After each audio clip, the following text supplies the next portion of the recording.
Hello, AP Euro. This is the 1450T AP European History, Chapter 14, Extra Credit Test Review. And this shouldn't take too long. I'm just going to go right down this list and go through every question and tell you what I think about the answers. And so without further ado, let's just go ahead and get started.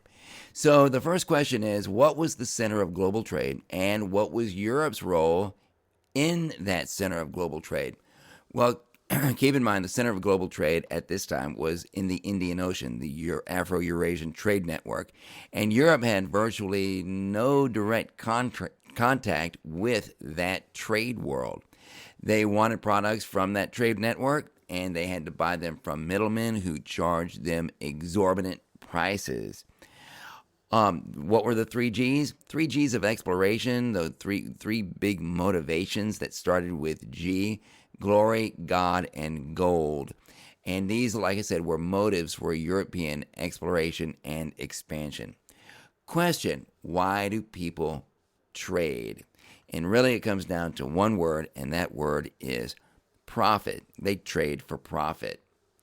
And then it says, explain the silver inflation of Spain. Spain brought 3.5 million pounds of silver out of the New World. And this caused widespread inflation throughout Europe, which had a impoverishing effect. Spain didn't know how to adjust its tax rate to account for inflation, so it actually made less revenue as inflation increased. Silver, however, did pay for the Spanish Armada and for other conflicts, but Spain borrowed more money than it took in from the silver and wound up defaulting on its debts. So that's how much all that silver did for Spain.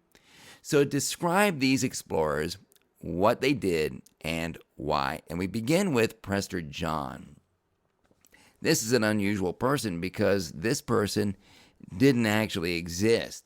European explorers simply wanted badly to believe that he existed, and his legend took on a life of its own. People were motivated to try to find this person. Supposedly, he was this powerful Christian king of a Christian nation somewhere out there who could make a valuable ally against the Ottoman Empire and solve all of their problems if he could just be found and contacted. They were so concerned about the Ottomans that Prester John became an obsession. And that takes us to Henry the Navigator, the beloved prince of Portugal, Christian knight, conqueror of the city of Ceuta.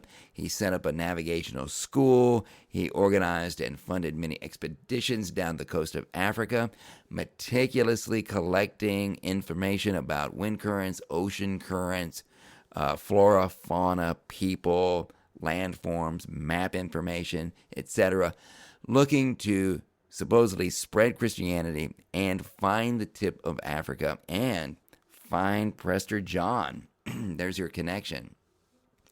And then we have Gomez Llanes de Zurara. He was not actually an explorer, but a chronicler of exploration. We get that. And he is the source of our information about Henry the Navigator. In order to make Henry the Navigator look like a hero and a devout Christian, Zurara put racist ideas about Africans in his book, The Chronicles of the Discovery and Conquest of Guinea.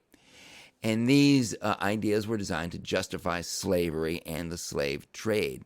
And the most insidious of these ideas was the notion that capturing and enslaving people against their will was really a good thing if you're giving them Christianity in exchange. Slavery isn't about the gobs of money we're making. That's incidental. It's really about saving souls. These ideas were so enticing to people who wanted to believe them that they spread and persisted even after copies of the book itself disappeared for 300 years. And then we have Bartolomeo Diaz. We'll make quick work of this. Portuguese. He was an explorer, he was a navigator, and he found the tip of Africa. At that time, people didn't know where it was. People didn't know if it was. For all they knew, there was no tip of Africa.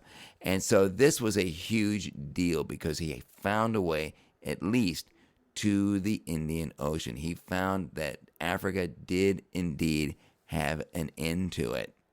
And that leads us to Vasco da Gama. Several years later, Vasco da Gama, also Portuguese, sailed around that tip of Africa and made it all the way to India. This was huge, a game changer. And then we also have Christopher Columbus. Everybody's heard of Christopher Columbus. He was Italian, but he worked for Spain. He wasn't working for anybody in Italy. He sailed west, as we know, across the Atlantic and discovered the New World. And Ferdinand Magellan. Ferdinand Magellan was also Portuguese, but he was working for Spain. He sailed, not him personally, but his expedition, sailed all around the entire planet. First people ever to do it. He himself actually died in a skirmish in the Philippines, so he didn't live to see this.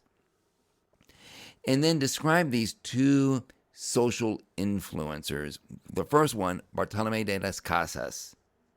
I don't like that capital D. I like that better. All right, I don't even like the L, but we'll keep that. All right, he was a priest, he was a missionary, he was an advocate for the Indians. He got the new laws of 1542 passed. He participated in the Valladolid debate, and he fought the encomienda system, which leads us to this question: what is the encomienda system? So this was a thinly veiled slave system in which the crown granted conquerors the right to demand work or tribute from groups of Native Americans in exchange for food, shelter, and religious instruction. The encomienda system was so abusive that it was literally decimating the Native American population in every Spanish territory. And that takes us to these new laws of 1542. This was a set of laws issued from the very top from the Holy Roman Emperor Charles V himself, who was also Charles I of Spain. So Charles V, Holy Roman Emperor, and Charles I of Spain, they're the same person holding two different titles at the same time. And these laws were designed to phase out this destructive, cruel, barbaric encomienda system.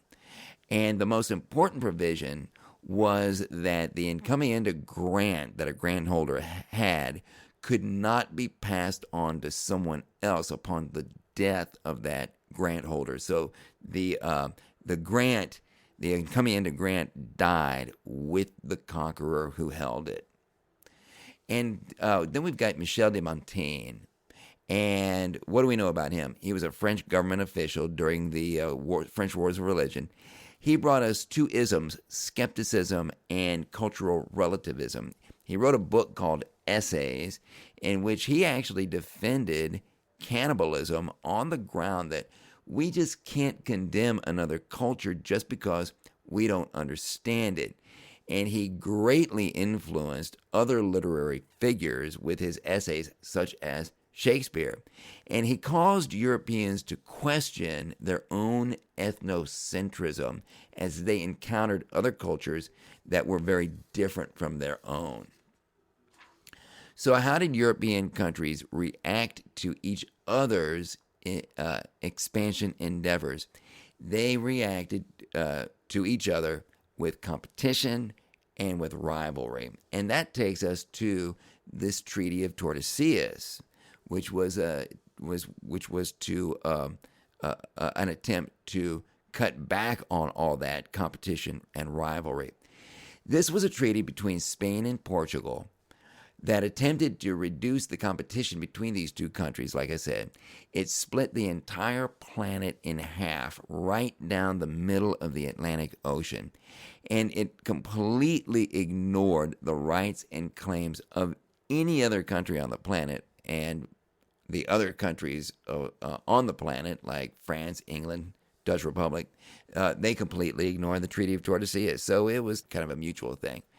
So Spain got everything west of that line down the middle of the Atlantic, and Portugal got everything east of that line. So where did the center of trade shift to? Who gained and who lost? Well, it shifted from the Mediterranean to the Atlantic. So the big winners in this shift, they were the Atlantic states, the Atlantic countries: Spain, Portugal, France, the Dutch Republic, England. And the big losers were in the Mediterranean: Venice, Genoa, and the Ottoman Empire, and also Africa.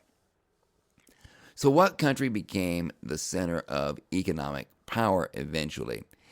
We haven't really touched upon them much, but it was really the Dutch Republic, and Amsterdam was its capital, as well as its commercial hub.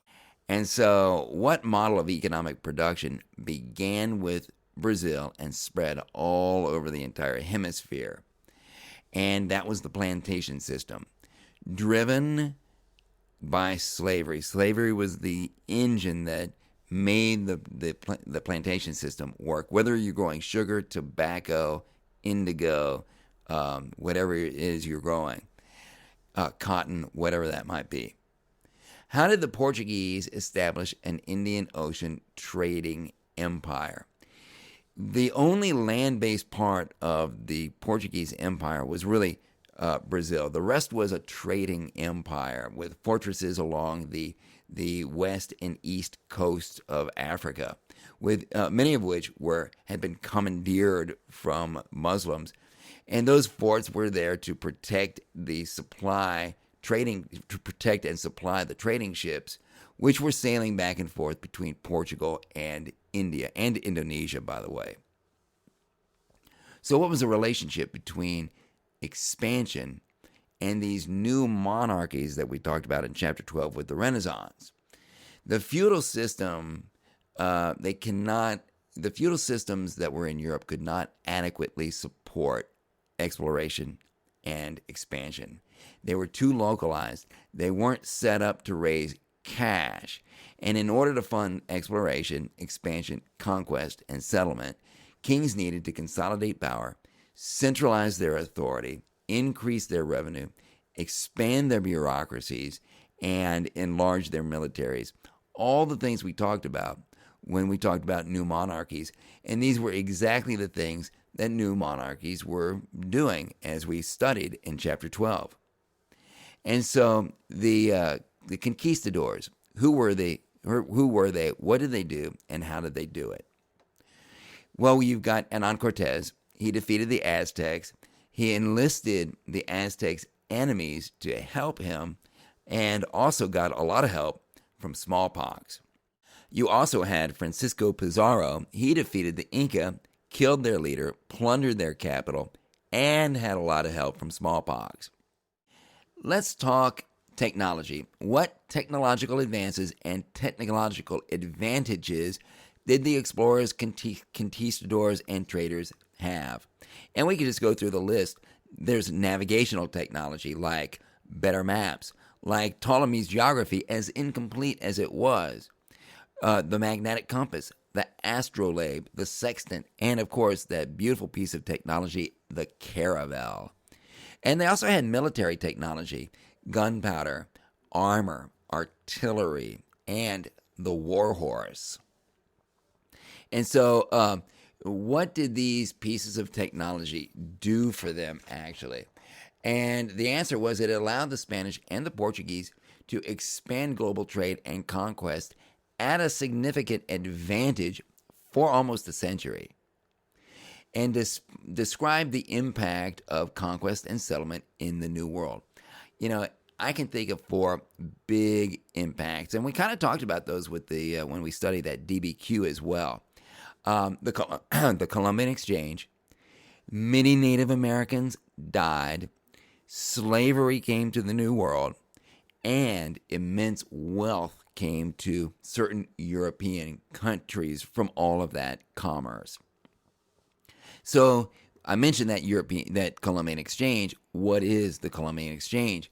The Columbian Exchange was an unintentional exchange of plants, animals, humans, diseases, and ideas between the New World and the Old World. It was a two-way exchange.